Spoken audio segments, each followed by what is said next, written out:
ಬಾಯಲ್ಲಿ ಕರಗುವಂಥ ಚಿರೋಟಿ ರವೆ ಉಂಡೆ. ನಾನು 1 ಗ್ಲಾಸ್ ರವೆ ತೊಗೊಂಡಿದ್ದೀನಿ. ಅದಕ್ಕೆ ದ್ರಾಕ್ಷಿಯನ್ನು ತುಪ್ಪ ಹಾಕಿ 2 ಟೀ ಸ್ಪೂನ್ ತುಪ್ಪ ಹಾಕಿ ಹುರ್ಕೊಂಡು ಅದರಲ್ಲೇ ರವೆ ಹಾಕಿ ರವೆನೂ ಹುರಿತಾ ಇದ್ದೀನಿ.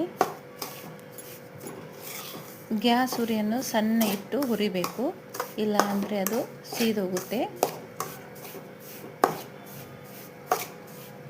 ಚೆನ್ನಾಗಿ ಈ ಥರ ಇದು ಮಾಡ್ತಾ ಇರಬೇಕು.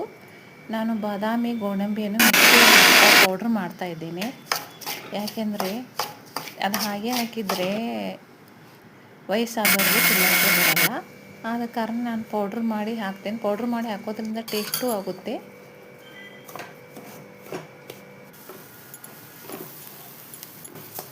ಹಾಗೆ ಹಾಕಿ ಇದರಲ್ಲಿ ಮತ್ತಿರಬೇಕು. ಸಕ್ಕರೆಯನ್ನು ಕೂಡ ಪೌಡ್ರ್ ಮಾಡಿ ಇದರಲ್ಲಿ ಹಾಕಿದ್ದೇನೆ.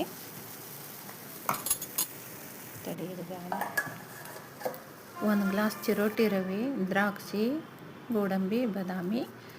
ದ್ರಾಕ್ಷಿಯನ್ನು ತುಪ್ಪದಲ್ಲಿ ಈ ಥರ ಹುರ್ಕೋಬೇಕು. ಇದೆಲ್ಲ ಫ್ರೈ ಆದ ನಂತರ 1 ಗ್ಲಾಸ್ ಚಿರೋಟಿ ರವೆಯನ್ನು ಇದರಲ್ಲೇ ಹಾಕಿ ಚೆನ್ನಾಗಿ ಹುರಿಯಬೇಕು. ಇದು ಬಾಯಲ್ಲಿ ಇಟ್ಟರೆ ತುಂಬ ಕರಗಿ ಬಿಡುತ್ತೆ ಅಂತ ಸಾಫ್ಟಾಗಿ ಚೆನ್ನಾಗಿ ಬರುತ್ತೆ ಈ ಥರ ಮಾಡಿದರೆ. ನಾನು ಇದಕ್ಕೆ ಒಂದು ಅರ್ಧ ಬಟ್ಟಲಷ್ಟು ತುಪ್ಪವನ್ನು ಹಾಕಿದ್ದೇನೆ ಹುರಿಯಲು. ಚೆನ್ನಾಗಿ ಸಣ್ಣ ಉರಿ ಇಟ್ಟು ಚೆನ್ನಾಗಿ ಹುರಿಬೇಕು. ರವೆ